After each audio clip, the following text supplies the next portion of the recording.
What's up, my financially intentional people? I am joined by Karina Daves, and we are going to talk about being the breadwinner in your relationship. You may or may not know this, but in pretty much every relationship I've been in my adult years, I've always been the breadwinner, and that's affected me in divorces, plural, because technically I've been divorced twice.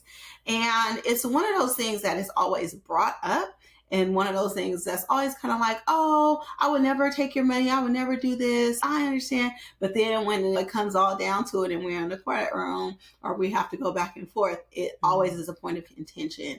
And so in future relationships and going forward, the thing that I want to do is be able to have open and honest conversations and to be able to plan around that in the shape of a prenup, a partnership agreement, wherever that might be in my next serious relationship. But it's always great to talk to people who have the context around how we do this. Like, how do we have those conversations? And so Karina is a relationship expert that can help us work through these things. So how are you today?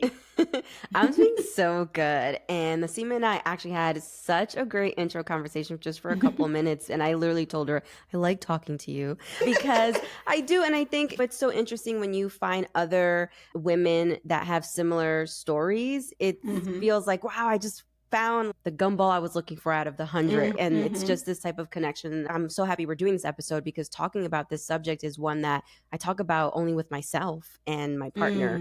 And it's really, really nice that we're doing this and we're serving as a platform for other people to hear us out.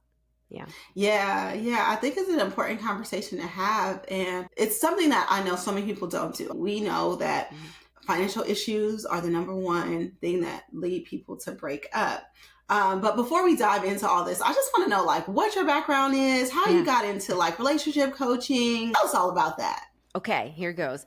So I was in social work for over 14 years, specifically in higher ed.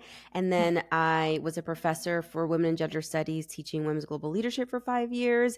And about 3 years ago, maybe going on 4, I walked into the room that we're actually in. And I was praying and I was about 9 months pregnant. And I felt the Holy Spirit tell me to clean this room because this room would be a lab for many women.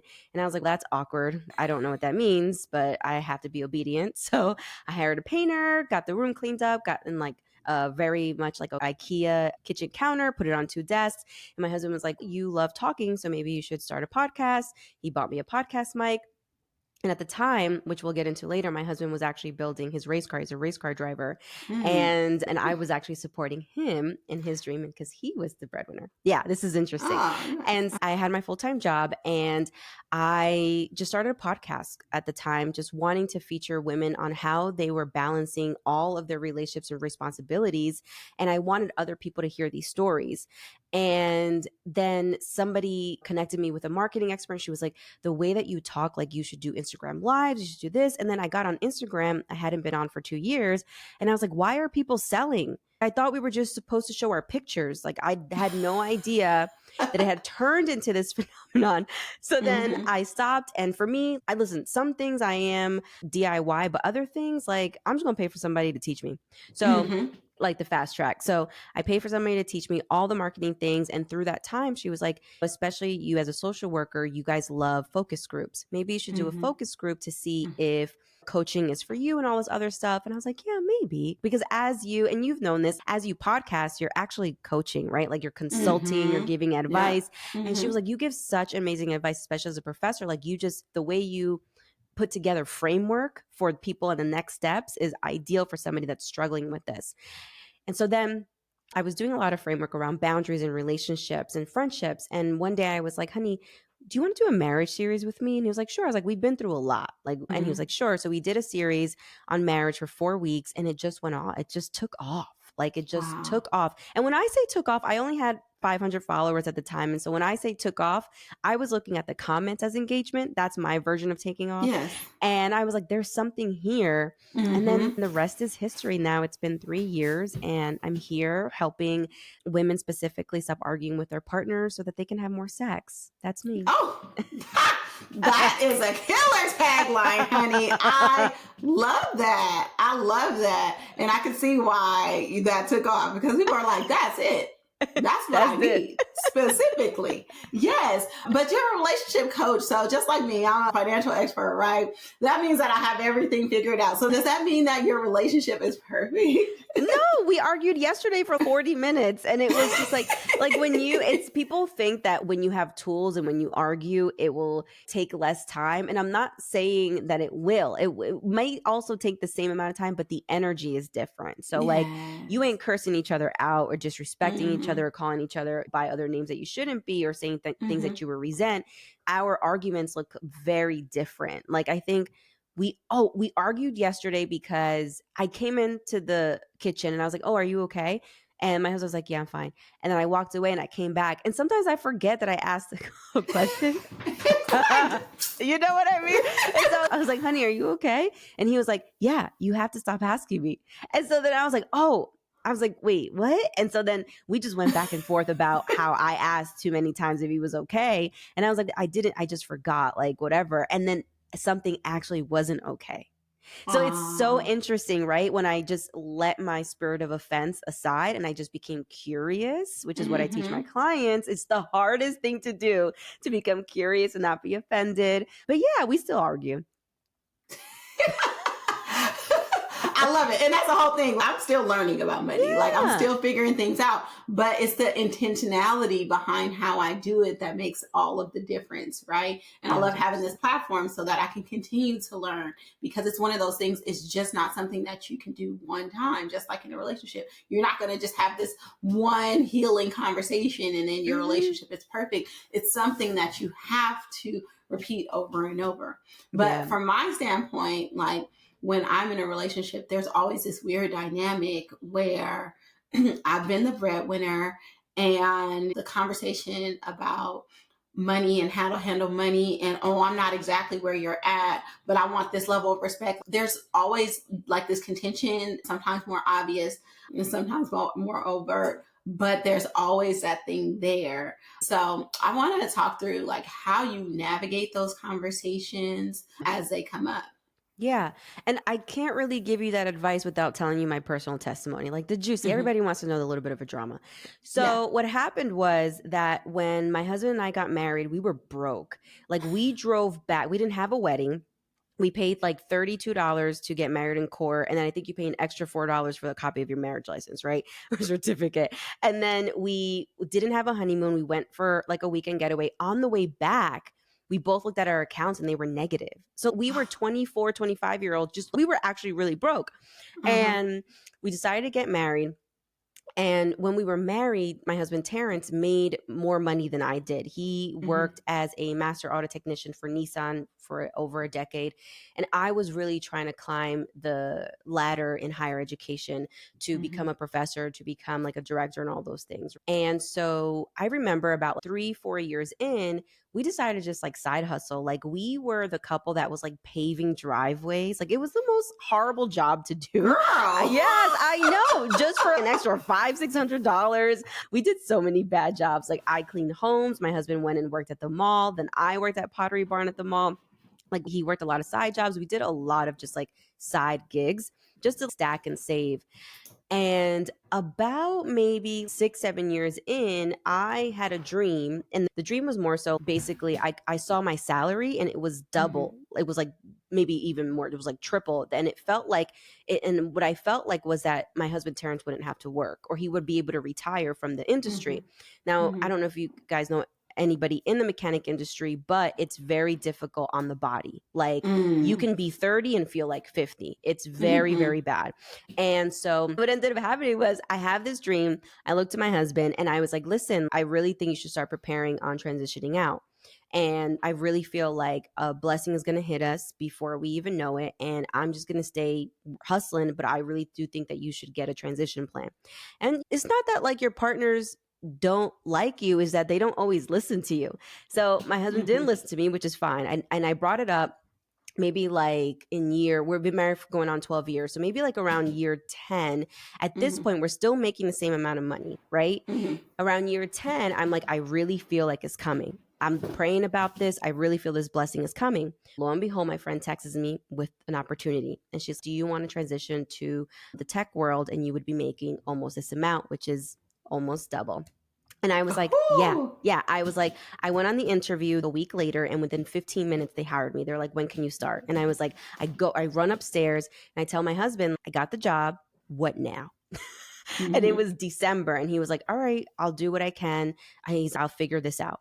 So my husband Mhm. has a gun license. He goes to a gun shop, and there's a guy in a corner, and he's talking to the owner, and he's telling him like, I'm trying to look for a job. I have to transition out of the mechanic world because Karina has to commute frequently. She has to travel a lot for her job, and I need to find a job that's going to help me pick up the kids, take care of the kids, and all this other stuff, right? Mhm. Now, I'll pause here and tell you that up to this point in my marriage, my husband in year 3 or maybe 2 of our marriage told me that he wanted to be a race car driver. And I was like, Mhm. that's so stupid, right? And he was like, it's not, it's my dream. And I was like, I just think it's stupid that you would want to like almost die every single time you did this thing. I Mhm. go to an event with my husband and I watch him watch other men do what he wants to do. And in that moment, I said, I can't be the person that stops him. So then the next day, I called life insurance and I upped his life insurance by a lot. Because listen, you can be a dreamer, but I'm not going to be illogical. Okay. Okay. Okay. Okay. So I called the life insurance. So then he says, in order for me to pursue this dream, I really need to work a lot of late nights and weekends. So we're talking over a course of about 5 years now. I'm supporting Terrence's dream. I'm the one doing pickups with my kids. I'm the one doing drop offs. I'm spending the weekends by myself. I am, cooking. Like my husband cooks a lot too, but like I'm prepping our dinners. Like I'm the one managing the household, supporting Mhm. his dream. And in essence, feeling I don't know what I want to do with my life, but Mhm. I'm just going to wait for the blessing and work hard in the meantime. And so fast forward to now I get the tech job. And in the course of that, I was already pursuing my relationship business. And when I got the job, my husband's at the gun shop. The guy in the corner says to him, listen, I have a job. It's at Princeton University, but it don't make much. And he's, what are the hours? He's 7 to 3. He said, I'll take it. And so my husband takes the job and it cuts his salary in half. But financially, Mhm. we're okay. I'm in Mhm. my office about maybe a couple months later, and he comes to my office and he's, hey, I'm going to go back to therapy. At this point, my husband and I had done a lot of couples therapy, a lot of individual therapy. I was like, what are you going back to therapy for? And he's like, I really can't handle not being head of household. Like, it's messing with my Mm. ego. And you're not the right person to talk to about this. And I'm like, you're right. Wow. I'm not the right person. He's like, That because is super insightful. because you love me. So you're going to tell me Yeah. what? You're going to tell me it's okay. And I'm like, yeah. He's Mhm. like, I Yeah. need to talk to somebody that's basically going to unpack what actually is happening, right? Right. So he goes to therapy for about 6 months. And the summary of that was that it was a lot of confidence. It was a lot of confidence, insecurities, obviously, with all those things. And I think one of the biggest things that we learned was that my partner will never be 100% okay with not being Mm. head of household. And I think that for Mm. us as women, we want them to be 100% okay. And I tell my clients Right. this all the time. Your okayness cannot depend on your partner being okay because that's hidden codependency, wanting to make sure that Mm. they're okay so then you can be okay and not be anxious and not be apologetic and not be all these things. But like, how do you be okay in your relationship when your partner isn't okay? That's a strength right there. And Right. over time, we had to do two things, right? Which is one, we had to redefine what head of household was for us, which Mhm. is our faith. As you can imagine, I've already used the words God and the Holy Spirit. So for us, we had to redefine what head of household was. And so the world sees me of head of household because I make more money. But spiritually, God is really the head of our household. And I think Mhm. when we had that difficult conversation, it was like, dang, like you're right. Like no matter what the world says, like God is the third knot in our marriage, like God is the head of our household. And two, I had to stop trying to fix my husband about Mm. something that it is going to be an ongoing thing for him. Monday, he may be 100% okay with it. By Friday, he may not, right? He may Mm-hmm. be different. But like, how do you navigate that conversation and relationship when they have their ups and downs from a place of not trying to fix them, but just trying to understand that this is how it may be for your relationship? Now, I'm also talking about a healthy relationship. I'm not talking about a partner that throws it in your face or is, verbally abusive. That's a whole other conversation we could talk about. I'm simply Mm-hmm. talking about living with somebody that has been able to be open to have these conversations and say, it's my ego. It's Mm-hmm. very difficult for a man to say, it's actually my ego. Mm. Yeah, first of all, it sounds like you guys have been doing a lot of work within your relationship for him to even have the foresight to be like, I need help. You're not Yeah. the one to help me. And to actually go and get that help. I think that's admirable. And also, what you say is that a lot of people would not know how to navigate that and have those feelings, may not even know that that's where those feelings are coming from, build this resentment, and it's Mm-hmm. underlying in every facet of your relationship, in your communication, in your Yeah. So intimate true. moments, like all of those things. And this is just one of the things that could happen, but I understand that. And this is actually the first time I've actually thought about someone is okay with someone not being okay with something, especially if they're actively working on that and letting that go, especially in coming from a place where you don't understand. Because as women, we're trained to be like, it's okay if we're not the head of household. As a matter of fact, it's the expectation that someone else takes care of us. If somebody is struggling with the fact that they're not in that position where they make more, or whatever the definition of head of household is by society, that it's okay for them to feel a certain kind of way. But the next level is now putting in place the tools to be able to deal with that. Yeah. Man, I really love that.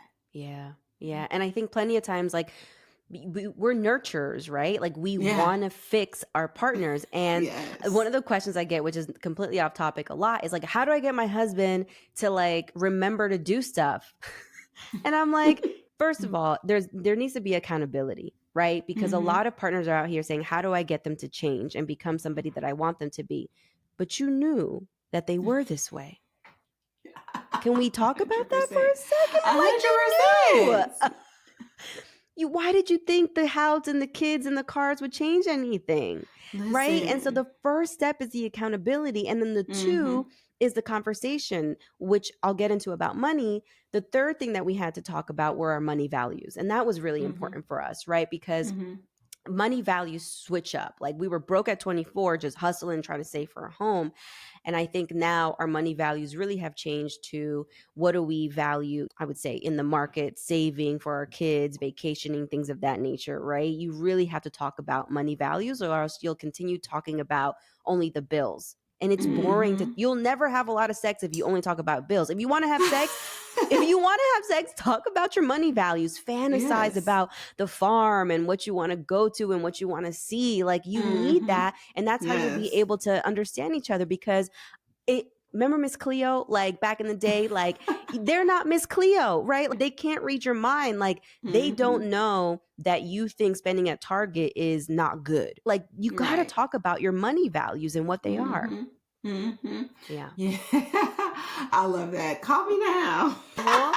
Oh, but girl, like the whole fixing somebody, like I learned that the hard way. Like, people are who they are, and you have to make sure that you're in a relationship with that Yeah. person and understand that that is who they are. And what happens is, a lot of times people get into relationships with who they want that person to be. And how is that ever fair?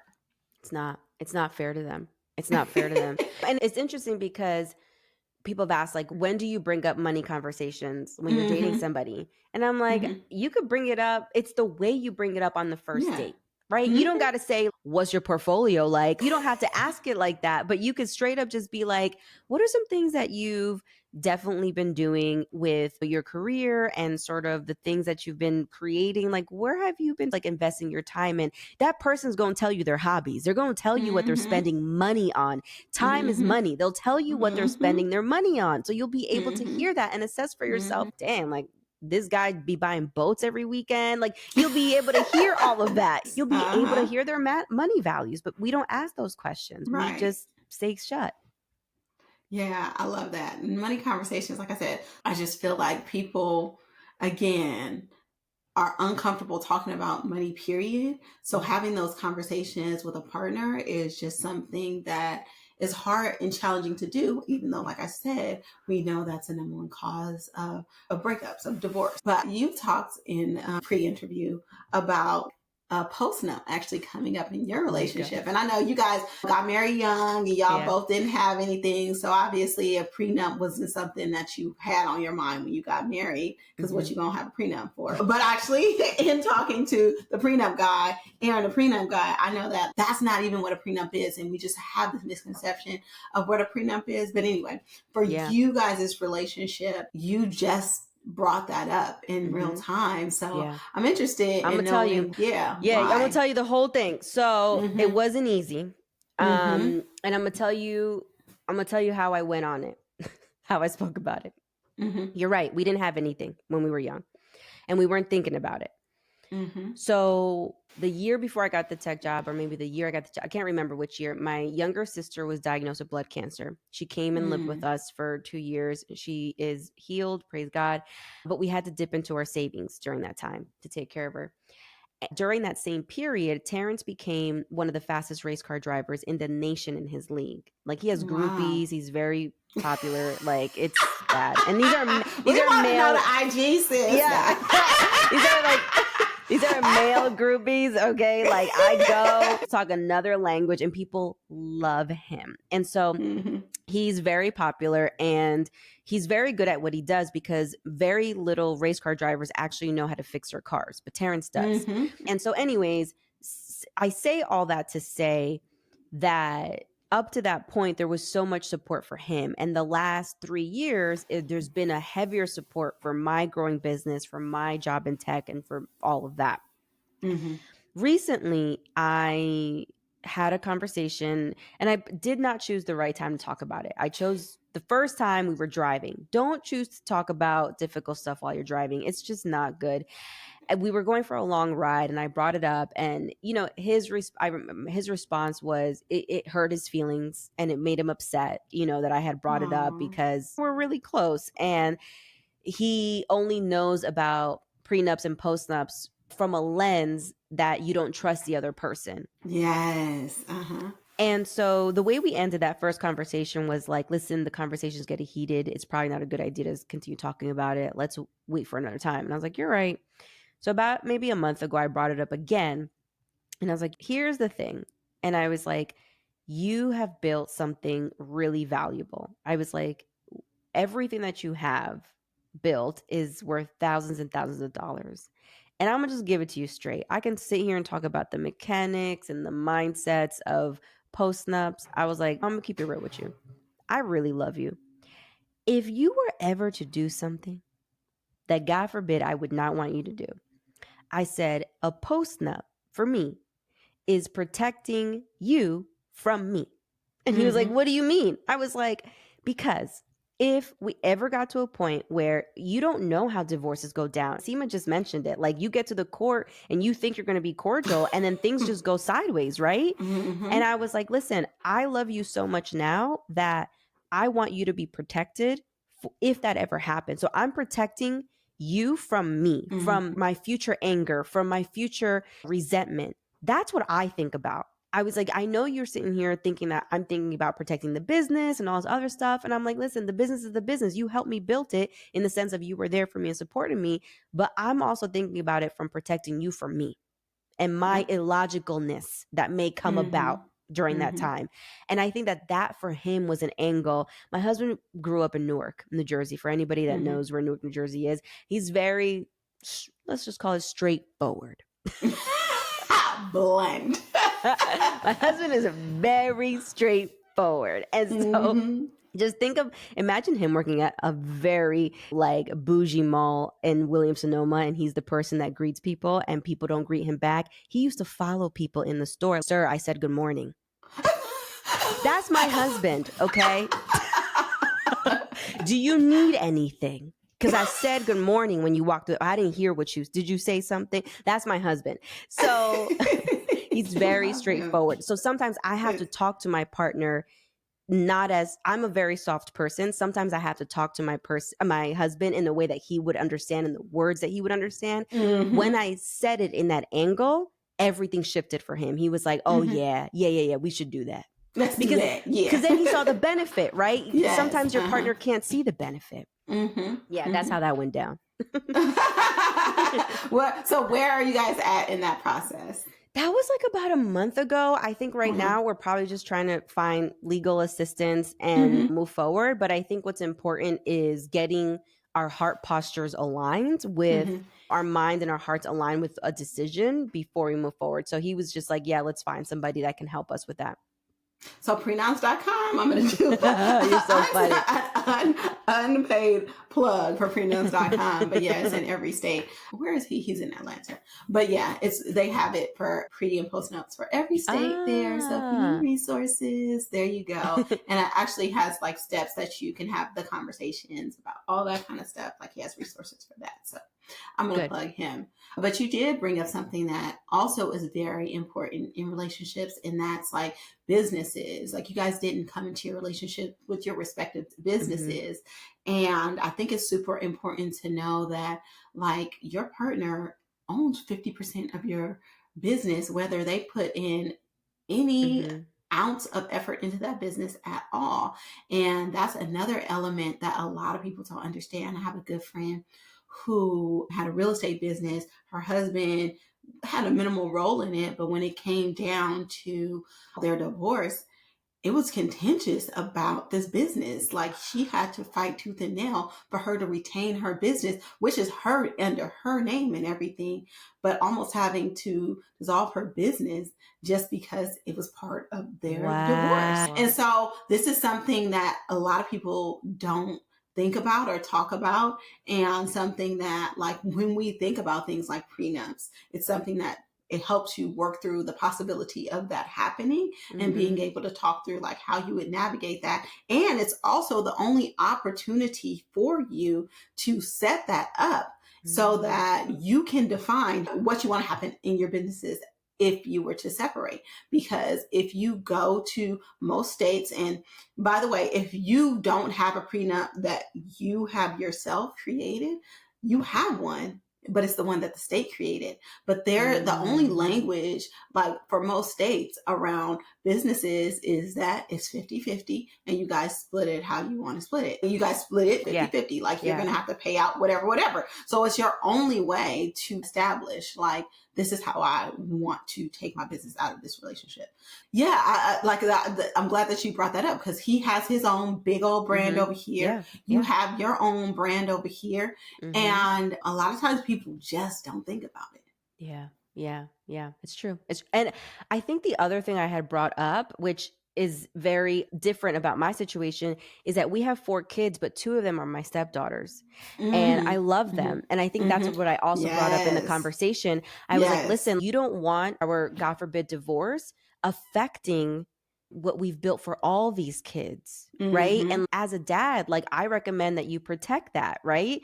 And he was like, wow, like those 2 points for him really drove it home and made him see that like I'm not out here trying to just lock away my money. Like I'm really trying to protect the both of us, you know? Yes. Yeah. And I love that you were able to speak to him in a voice that he understood. And that's the whole thing about like you being a relationship coach. Like, how do you approach a situation? Like, how do you have these difficult conversations? So we talked about being a breadwinner, but in general, I want to talk about just building healthy relationships so you can have really good sex. Like in general, like what are the top things that you recommend for people to do in order to fix their relationships or start a relationship on a healthy page? Yeah.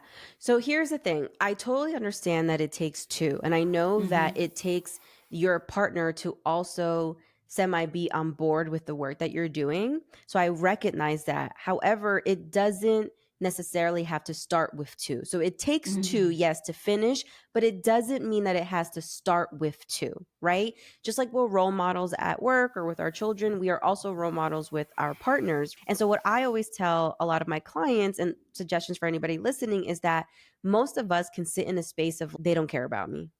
How many Mm-hmm. times have we had that thought of they don't care about me? Like they don't ask Mm-hmm. me how I'm doing. They don't ask me how my day was. They don't ask me if I'm eating today. Like they just don't care about me. And you sit in that, right? Every single time you watch them plan something for themselves, like a fantasy football league or something, and they don't plan a date night, like you're like, whatever. You start thinking to yourself, like, I've done this alone before. I could do it again. And those are the thoughts that See. seep in. Yeah. And what happens is we stay in that offense and that resentment. And I'm not saying that this relationship was meant to be forever and that this is the one and you should just try until it's healed. But what I am saying is that you being in that offense is not helping, not just the relationship, is not helping you. And so, Mm-hmm. what I offer my clients is to be curiosity seekers. When you are Mm-hmm. curiosity seekers, you get the answers about your partner that you've been wanting to get for the last 5 years in just the first day. Like you start to get Mm-hmm. answers to questions and not why did you do that? Like you have to literally leave your offense aside. So for example, Mm-hmm. I'll give you an example with my partner. He grew up in a household where there may not have been, I'm Latina, my husband's Black. Latinos, we're just like always affectionate. Like we're on top of each other. It's just like a thing. Like we're very loud. Like we're Yeah. kissy all the time. And my Mm-hmm. husband didn't grow up that way, but he's also the black sheep. And so for him, now that we have kids, he as a parent is finding the bridge between what he had grown up with and what he wants to instill. And Mm-hmm. so as a parent, when I watch him do things, first of all, I don't ask him questions in front of the kids. Like I wait till we're alone. And second of all, I don't ask him questions as if he did anything wrong. Mm-hmm. And that's where many of us get it twisted.